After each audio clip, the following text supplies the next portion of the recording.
அன்பின் பிதாவே, இந்த காலை வேலைக்கா மக்க நன்றி செலுத்துகிறோம். எங்களோடு கூட நீர் இருக்கிறீர், அதற்காமை துதிக்கிறோம், ஸ்தோத்தரிக்கிறோம். எங்களை கரம் பிடித்து நடத்துகிறீர், அதற்கா மக்க நன்றி.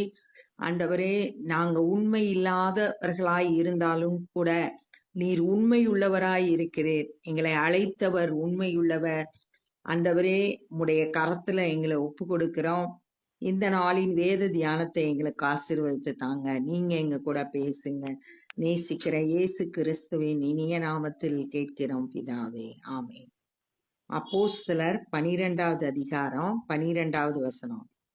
அவன் இப்படி நிச்சயித்துக் கொண்டு மார்க்கு என்னும் பேர் கொண்ட யோவானுடைய தாயாகிய மரியாள் வீட்டிற்கு வந்தான். அங்கே அநேகர் கூடி ஜெபம் பண்ணி கொண்டிருந்தார்கள்.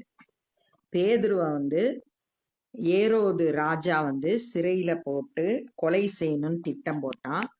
ஆனா அடுத்த நாளைக்கு சபைக்கு கொண்டு வர்றதுக்கு முந்த நாள் ராத்திரியில தேவதூதன் பேதுருவ விடுதலை செய்து கொண்டு வீதியில கொண்டு நிறுத்திட்டு போய்விட்டான் அப்படின்னு சொல்லிட்டு நம்ம வாசித்தோம்.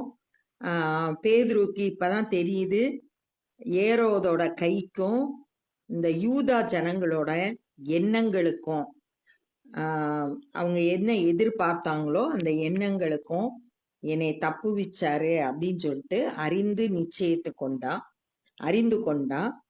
அதை நிச்சயித்து கொண்டு இப்ப விடுதலை ஆக்கப்பட்ட பேதுரு நேரா ஜெபிக்கிற வீட்டுக்கு கடந்து வரான்.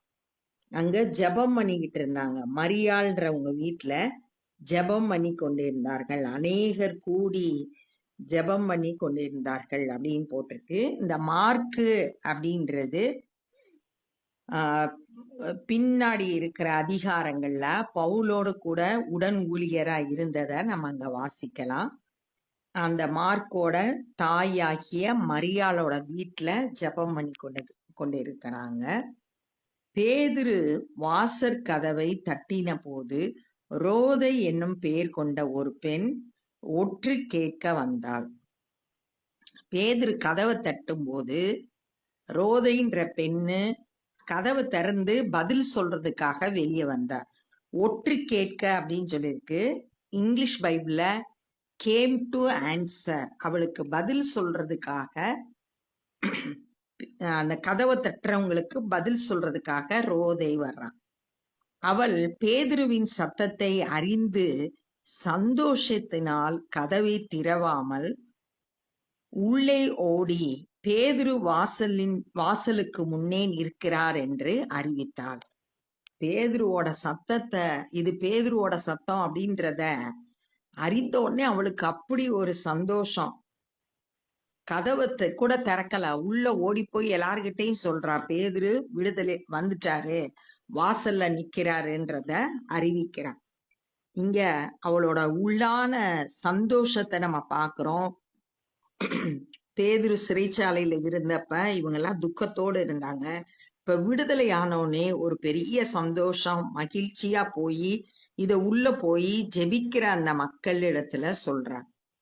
அவர்கள் நீ பிதற்றுகிறாய் என்றார்கள். நீ ஏதோ வளர்ற, தெரியாம சொல்ற.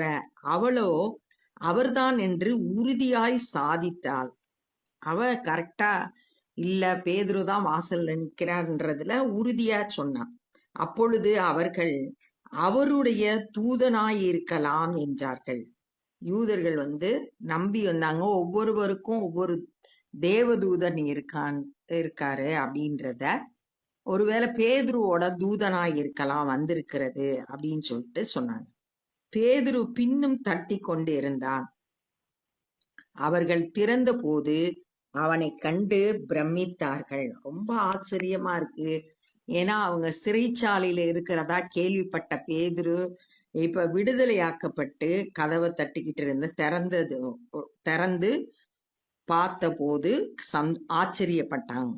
அவர்கள் பேசாமல் இருக்கும்படி அவன் கை அமர்த்தி கர்த்தர் தன்னை காவலிலிருந்து விடுதலையாக்கின விதத்தை அவர்களுக்கு விவரித்து அவங்கள அமைதியா இருக்க சொல்லிட்டு பேதுரு அவங்களுக்கு விளக்கமா சொல்றாரு, எப்படி தேவதூதன் தன்னை விடுதலை செஞ்சாரு அப்படின்ற செய்திய அவங்களுக்கு சொல்றான். இந்த செய்தியை யாக்கோபுக்கும் சகோதரருக்கும் அறிவியுங்கள் என்று சொல்லி புறப்பட்டு வேறொரு இடத்திற்கு போனான். இந்த செய்தியை இந்த யாக்கோபு யாருன்னா இயேசுவின் சகோதரனாகிய யாக்கோபு. இந்த யாக்கோபு நிருபத்தை எழுதினது இவர்தான். இந்த யாக்கோபு எருசலேம்ல இருக்கிற ஆலயத்தோட மூப்பரா இருக்கிறார், சபையோட மூப்பரா இருந்தாரு, தலைவரா இருந்தாரு. அதனால அவருக்கு தெரிவியுங்கள், சகோதரருக்கு விசுவாசிகளுக்கும் அறிவியுங்கள் என்று சொல்லி புறப்பட்டு வேறொரு இடத்திற்கு போனான். பேதுரு அங்கிருந்து வேறொரு இடத்துக்கு போயாச்சு. பொழுது விடிந்த பின்பு பேதுருவை குறித்து சேவகர்களுக்குள்ளே உண்டான கலக்கம் கொஞ்சமல்ல. விடிஞ்ச பிறகுதான் சேவகர்கள் காவல்ல இருந்த 4 காவலை தாண்டி வெளியே வந்தாரு. அப்போ ஒவ்வொரு சேவகர்களுக்கும் கலக்கம் வந்துருச்சு. ஏன்னா அவங்க கிட்ட கொடுக்கப்பட்ட பொறுப்பை அவங்க சரியா செய்யலன்னு சொல்லுவாங்களே, குற்றப்படுத்துவாங்களே அப்படின்ற பயம் வந்துருச்சு. ஏரோது அவனை தேடி காணாமல் போது காவலரை விசாரணை செய்து அவர்களை கொலை செய்யும்படி கட்டளையிட்டு, முதல்ல பேதுருவை தேடுறான், கண்டுபிடிக்க முடியல. காவல்காரங்களை கூப்பிடுறான், அவங்ககிட்ட விசாரிச்சுட்டு கொலை செய்ய கட்டளையிட்டான். பின்பு யூதேயா தேசத்தை விட்டு செசரியா பட்டணத்துக்கு போய் அங்கே வாசம் பண்ணினார். யூதேயா தேசத்தை விட்டுட்டு செசரியா பட்டணத்துக்கு போறான். செசரியா பட்டணம்ன்றது ரோம அரசாங்கத்தோட தலைநகரம். அங்க போயிட்டான், அங்க தங்கியிருந்தான். அக்காலத்திலே ஏரோது தீரியர் பேரிலும் சீதோனியர் பேரிலும் மிகவும் கோபமாய் இருந்தான். ஏரோது ராஜாக்கு இந்த 2 கூட்ட மக்கள் மேல பயங்கர கோபம். தங்கள் தேசம் ராஜாவின் தேசத்தினால் போஷிக்கப்பட்டபடியினால் அவர்கள் ஒருமனப்பட்டு அவனிடத்தில் வந்து, இந்த தீரியர் சீதோனியர் இவங்க 2 பேரும் சாப்பாடு அவங்களுக்கு யார் கொடுத்ததுன்னா இந்த ஏரோது ராஜா தான் கொடுத்தான். அதனால அவங்க 2 பேரும் ஒருமனப்பட்டு, 2 கூட்ட மக்களும் ஒருமனப்பட்டு அவனிடத்தில் வந்து, ஏரோது ராஜாவினிடத்துல வந்து ராஜாவின் வீட்டு விசாரணைக்காரனாகிய பிலாஸ்துவை தங்கள் வசமாக்கி சமாதானம் கேட்டுக்கொண்டார்கள். அவங்க போய் அவங்க ஏரோது ராஜாவோட வீட்டுல விசாரணைக்காரனாய் இருக்கிற அதிகாரிய சந்திச்சு சமாதானம் பேசுறதுக்கு அந்த 2 கூட்ட மக்களும் ஏரோதோட சமாதானம் பேசினாங்க. ஏன்னா அவங்ககிட்ட இருந்துதான் சாப்பாடு இவங்களுக்கு கிடைக்கணும். அதனால இவங்க ஒப்புரவாங்கிறாங்க.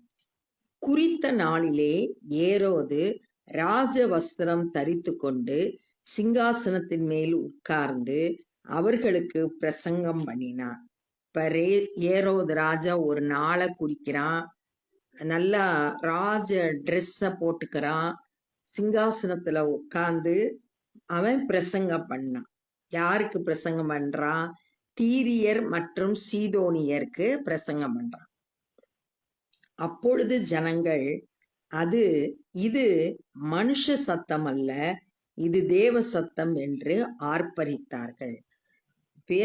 ஏரோதோட பேச்ச கேட்டவுடனே இது மனுஷனோட வார்த்தை கிடையாது, தேவனோட வார்த்தை சத்தம் அப்படின்னு சொல்லிட்டு ஆர்ப்பரிக்கிறாங்க.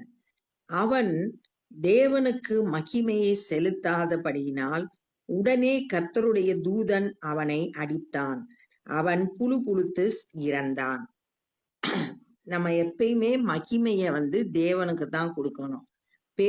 பேதுருட்ட கொர்நேலியு வீட்டுக்கு பேதுரு உள்ள நுழைஞ்சப்ப அவன் காலில் விழுகிறான். உடனே பேதுரு சொல்றாரு, நான் மனுஷன், என்ன நீ பணிந்து கொள்ளக்கூடாது அப்படின்னு சொல்றான். அப்ப அந்த மகிமைய கர்த்தருக்கு மட்டும், அந்த கனத்தை கர்த்தருக்கு கொடுத்துருக்கணும். இவங்க எல்லாரும் இது தேவ சத்தம் அப்படின்னு சொன்னோடனே அதை அவன் ஏற்றுக்கொண்டான். அந்த மகிமைய தேவனுக்கு செலுத்த வேண்டிய கனத்தை தான் ஏற்றுக்கொண்டான். சங்கீதம் 115:1 என்ன சொல்லியிருக்குன்னா, சங்கீதக்காரன் சொல்றாரு, எங்களுக்கல்ல கர்த்தாவே, எங்களுக்கல்ல உமது நாமத்துக்கே மகிமை வரப்பண்ணும் அப்படின்னு சொல்றார். நம்மளும் கூட எங்களுக்கு மகிமை வரக்கூடாது ஆண்டவரே, உங்களுக்கு தான் மகிமை வரணும்னு சொல்லிட்டு எப்பயும் சொல்றவங்களா இருக்கணும்.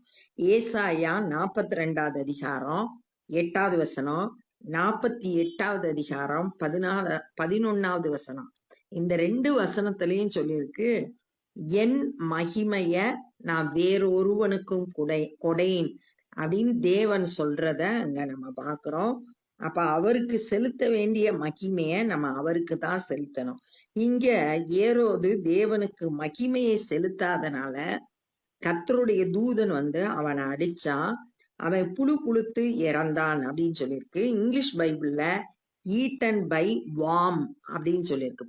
பூச்சினால மரித்து போனான் அப்படின்னு சொல்லியிருக்கு. இது வந்து வயிறுல வேதனை ஏற்பட்டுச்சு.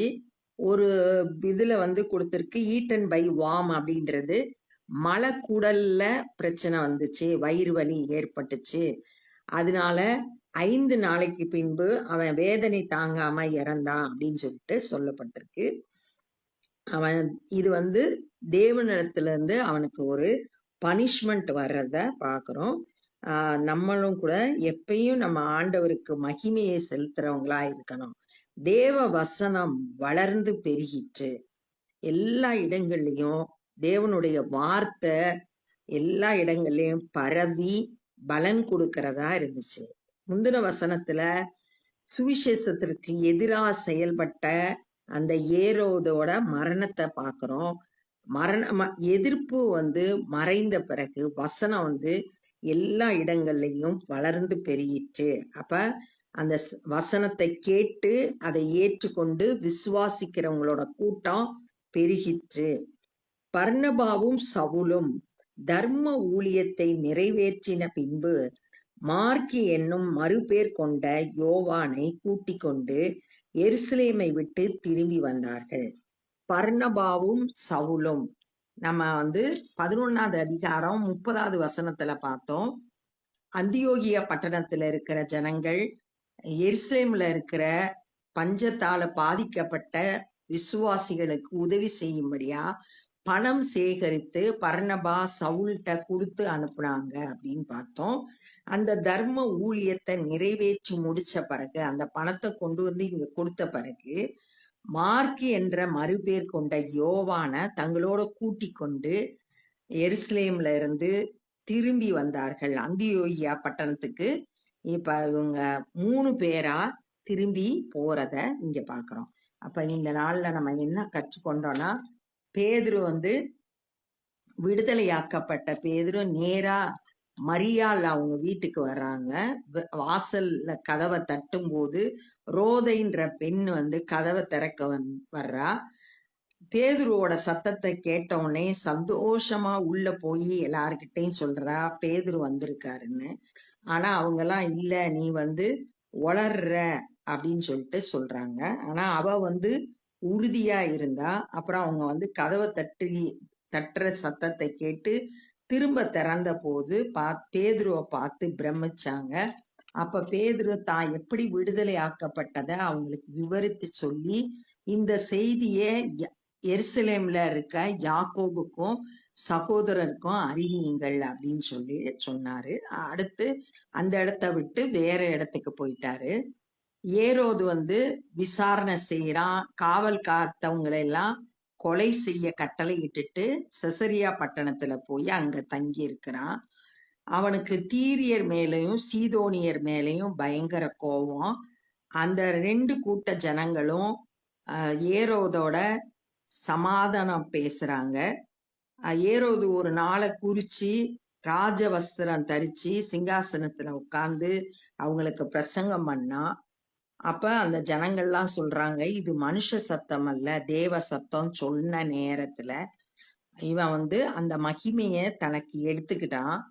ஆனா தேவனுக்கு கொடுக்க வேண்டிய மகிமைய அவன் கொடுக்காதனால தேவதூதன் அவனை அடிச்சதுனால அவன் இறந்து போனான். அவனோட மரணத்துக்கு அப்புறம் வேத வசனம் வளர்ந்து பெருகிட்டு தடையில்லாம பல இடங்கள்ல வேத வசனத்தை கேட்டு ஜனங்கள் விசுவாசித்தாங்க.